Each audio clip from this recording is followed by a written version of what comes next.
সন্ধ্যার সময় কিতা খাওয়া যায়? কিতা খাইতা এতে সন্ধ্যার সময়? ঝালমুড়ি খাইলাই তুই? চলো চলো ওকে চলো ওকে। সিলেক্টর সেরা ঝালমুড়ি খাইয়া গিয়া। আর এই রোড দেখে আপনারা অনেকেও চিনরা এই রোড কোনটা। এইটা হইল তারাপুর রোড, রাগিবালির সাইড দিয়া যে রোড গেছে। তো ওইটা দিয়েই আমরা এখন যাইরাম গেল গুয়াবাড়ি ওয়াকওয়ের যে ব্রিজ আছে ও ব্রিজের উপরে। আর এইখানেও সিলেটর সেরা ঝালমুড়ি পাওয়া যায়। আমি অনেক জায়গাতে ঝালমুড়ি খাইছি, কিন্তু এই ঝালমুড়িটা আসলে আমার কাছে স্পেশাল লাগে, কারণ মামার কাছে মনে হয় আলাদা একটা জাদু আছে। তো আমরা এখন এলাম হইলো গুয়াবাড়ি ওয়াকওয়েতেই। দেখুন এটা হলো গুয়াবাড়ি ওয়াকওয়ার। আর এইখানে যে ব্রিজ আছে এইখানে গেলেও আপনারা পাইবা সন্ধ্যার পরে বাইপুর জালমুড়ি।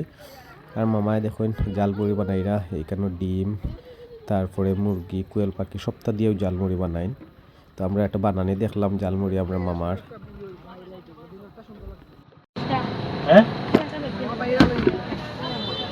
ভাই আপনি বুধ আল্লাহর রহমতে আল্লাহ মায়া কইরা বাড়াইছে।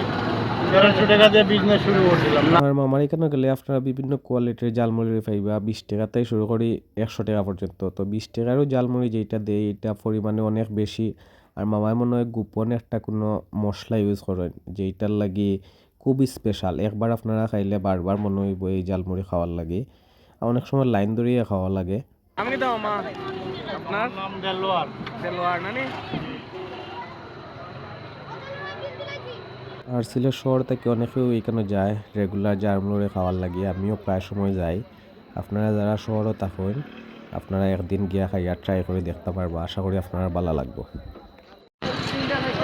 সেই স্বাদ, সেই মজা। আমি মনে দিও না তুমি। তাও অনেক